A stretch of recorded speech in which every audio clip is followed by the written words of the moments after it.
ಪ್ರತಿಯೊಬ್ಬರಿಗೂ ತಿಳಿದಿರಲೇಬೇಕಾದ ಸರಳ ಮನೆಮದ್ದುಗಳು. ಒಂದನೆಯದು, ಊಟದ ನಂತರ ಬರುವ ಹುಳಿತೇಗಿಗೆ 8ರಿಂದ 10 ನೇರಳೆ ಹಣ್ಣು ತಿನ್ನುವುದರಿಂದ ಹುಳಿತೇಗು ಬರುವುದು ನಿಲ್ಲುತ್ತದೆ. ಎರಡನೆಯದು, ಹುಳುಕಡ್ಡಿ ಇರುವ ಜಾಗಕ್ಕೆ ತುಳಸಿ ಎಲೆ ಹಾಗೂ ಉಪ್ಪನ್ನು ಸೇರಿಸಿ ಚೆನ್ನಾಗಿ ಜಜ್ಜಿ ಹಚ್ಚಿದರೆ ಹುಳುಕಡ್ಡಿ ಮಾಯವಾಗುತ್ತೆ. ಮೂರನೆಯದು, ಮುಖದ ಅಂದ ಹೆಚ್ಚಿಸಲು ಅಲೋವೆರಾ ರಸಕ್ಕೆ ಅರಿಶಿನ ಪುಡಿ ಬೆರೆಸಿ ನಿಯಮಿತವಾಗಿ ಮುಖಕ್ಕೆ ಹಚ್ಚಿದರೆ ಮುಖದ ಕಾಂತಿ ಹೆಚ್ಚುತ್ತದೆ. 4. ಸುಟ್ಟ ಗಾಯಕ್ಕೆ ತಕ್ಷಣ ಜೇನುತುಪ್ಪ ಹಚ್ಚುವುದರಿಂದ ಉರಿ ಕಡಿಮೆಯಾಗಿ ಗುಳ್ಳೆಗಳು ಬರುವುದಿಲ್ಲ. 5. ಕೂದಲು ಕಪ್ಪಾಗಿ ದಟ್ಟವಾಗಿ ಬೆಳೆಯಲು ಒಂದೆಲಗದ ಸೊಪ್ಪನ್ನು ಎಣ್ಣೆಯೊಂದಿಗೆ ಸೇರಿಸಿ ಕಾಯಿಸಿ ತಲೆಗೆ ಹಚ್ಚುವುದರಿಂದ ಕೂದಲು ಕಪ್ಪಾಗಿ ಸೊಂಪಾಗಿ ಬೆಳೆಯುವುದು. 6ನೇದು, ಅಸಿಡಿಟಿಯಿಂದ ಆದಂತಹ ಹೊಟ್ಟೆ ಉಬ್ಬರಕ್ಕೆ ಸ್ವಲ್ಪ ಇಂಗನ್ನು ಬೆಚ್ಚಗಿರುವ ನೀರಿಗೆ ಸೇರಿಸಿ ಕುಡಿಯುವುದರಿಂದ ತಕ್ಷಣ ಕಡಿಮೆಯಾಗುತ್ತದೆ. 7ನೇದು, ಬೆಳ್ಳುಳ್ಳಿಯನ್ನು ಚೇಳು ಕಚ್ಚಿದ ಜಾಗಕ್ಕೆ ಜಜ್ಜಿ ಇಡುವುದರಿಂದ ನೋವು ಶಮನವಾಗುವುದು. 8ನೇದು, ಅಮೃತಬಳ್ಳಿಯ ಕಷಾಯವನ್ನು ನಿತ್ಯ 2 ಬಾರಿ 6 ದಿನಗಳ ಕಾಲ ಸೇವಿಸಿದರೆ ಹಳೆಯ ಜ್ವರ ವಾಸಿಯಾಗುತ್ತೆ. 9ನೇದು, ಮೂಳೆಗಳ ಬೆಳವಣಿಗೆಗೆ ಅಗಸೆ ಸೊಪ್ಪಿನ ಪಲ್ಯ ಮಾಡಿಕೊಂಡು ತಿಂದರೆ ಬೆಳವಣಿಗೆ ಹೆಚ್ಚು ಪ್ರಮಾಣದಲ್ಲಿ ಆಗುತ್ತೆ. ಕಣ್ಣುಗಳ ಆರೋಗ್ಯ ಸುಧಾರಿಸುತ್ತದೆ. 10. ದಮ್ಮು ಕೆಮ್ಮು ಇದ್ದವರು ಬೆಳಗ್ಗೆ ಖಾಲಿ ಹೊಟ್ಟೆಯಲ್ಲಿ 2ರಿಂದ 3 ಚಮಚ ಆಡುಸೋಗೆ ಸೊಪ್ಪಿನ ರಸವನ್ನು ಕುಡಿಯುವುದರಿಂದ ತಕ್ಷಣ ಕಡಿಮೆಯಾಗುವುದು. 11ನೇದು, ವೈರಲ್ ಫೀವರ್ಗೆ ಅಮೃತಬಳ್ಳಿ ಕಾಂಡವನ್ನು ನೀರಿನಲ್ಲಿ ಕುದಿಸಿ ಟೀ ಮಾಡಿ ದಿನಕ್ಕೆ 3ರಿಂದ 4 ಬಾರಿ 3 ದಿನಗಳ ಕಾಲ ಸೇವಿಸಿದರೆ ವೈರಲ್ ಫೀವರ್ ಬೇಗ ಶಮನವಾಗುತ್ತೆ. 12.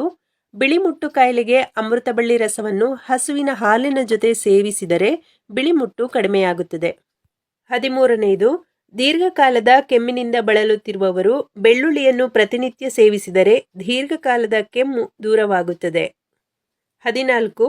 ಮಲಬದ್ಧತೆ ಇರುವವರು ರಾತ್ರಿ ಮಲಗುವ ಮೊದಲು ಬಿಸಿ ನೀರಿಗೆ ಸ್ವಲ್ಪ ಬೆಲ್ಲ ಸೇರಿಸಿ ಕುಡಿಯುವುದರಿಂದ ಮಲಬದ್ಧತೆ ನಿವಾರಣೆಯಾಗುತ್ತದೆ. 15. ಅಜೀರ್ಣಕ್ಕೆ ಮತ್ತು ಜೀರ್ಣಶಕ್ತಿ ಹೆಚ್ಚಿಸಲು ಹಸಿ ಶುಂಠಿಯನ್ನು 1 ಚಿಟಿಕೆ ಉಪ್ಪಿನ ಜೊತೆ ಊಟವಾದ ನಂತರ ಸೇವಿಸಿದರೆ ಉತ್ತಮ. 16. ತಲೆತಿರುಗು ಪಿತ್ತಶಮನಕ್ಕೆ ಕಂಚಿಕಾಯಿ ಹುಳಿಯನ್ನು ನೀರಿಗೆ ಹಿಂಡಿ ಸ್ವಲ್ಪ ಸಕ್ಕರೆ ಉಪ್ಪು ಸೇರಿಸಿ ಕುಡಿಯುವುದರಿಂದ ಪಿತ್ತಕ್ಕೆ ತಕ್ಷಣ ಪರಿಹಾರ ಸಿಗುತ್ತದೆ. 17. ಅರ್ಧ ತಲೆನೋವಿಗೆ ಈರುಳ್ಳಿ ರಸ ಮೂಗಿಗೆ ಬಿಡುವುದರಿಂದ ತಲೆನೋವು ಕಡಿಮೆಯಾಗುತ್ತದೆ. 18. ಸಕ್ಕರೆ ಕಾಯಿಲೆಗೆ ಬಿಲ್ವಪತ್ರೆಯ 2-3 ಚಮಚ ರಸವನ್ನು ಖಾಲಿ ಹೊಟ್ಟೆಗೆ 5ರಿಂದ 6 ದಿನಗಳವರೆಗೆ ತಪ್ಪದೆ ಕುಡಿಯುವುದರಿಂದ ರೋಗ ಹತೋಟಿಗೆ ಬರುವುದು. 19. ಅರಿಶಿನ ಕಾಮಲೆ ರೋಗಕ್ಕೆ ನೆಲನೆಲ್ಲಿ ಸೊಪ್ಪಿನ ಕಷಾಯವನ್ನ ಮಾಡಿಕೊಡುವುದರಿಂದ ಕಾಮಲೆ ರೋಗ ಬೇಗನೆ ವಾಸಿಯಾಗುವುದು. 20. ಕೆಮ್ಮಿನಿಂದ ಬರುವ ಗಂಟಲು ನೋವಿಗೆ ಶುದ್ಧ ಅರಿಶಿನವನ್ನು ಹಸುವಿನ ಹಾಲಿನಲ್ಲಿ ಹಾಕಿ ಅದಕ್ಕೆ ಸ್ವಲ್ಪ ಕಾಳು ಮೆಣಸಿನ ಪುಡಿಯನ್ನು ಹಾಕಿ ಚೆನ್ನಾಗಿ ಕಾಯಿಸಿ ದಿನದಲ್ಲಿ 2-3 ಬಾರಿ ಕುಡಿದರೆ ನೋವು ನಿವಾರಣೆಯಾಗುವುದು. 21. ಬಾಯಿ ಹುಣ್ಣು ಆದಾಗ 1 ಸಣ್ಣ ಗಾತ್ರದ ಈರುಳ್ಳಿ ಹಾಗೂ 1 ತುಂಡು ಬೆಲ್ಲವನ್ನು ಚೆನ್ನಾಗಿ ಜಗಿದು ತಿನ್ನುವುದರಿಂದ ಬಾಯಿ ಹುಣ್ಣು ಗುಣಮುಖವಾಗುವುದು. 22. ಬೆಳ್ಳುಳ್ಳಿಯನ್ನು ತುಪ್ಪದಲ್ಲಿ ಕಾಯಿಸಿ ತಿನ್ನುವುದರಿಂದ ಹೊಟ್ಟೆಯಲ್ಲಿರುವ ಕ್ರಿಮಿಗಳು ಸಾಯುತ್ತವೆ. 23.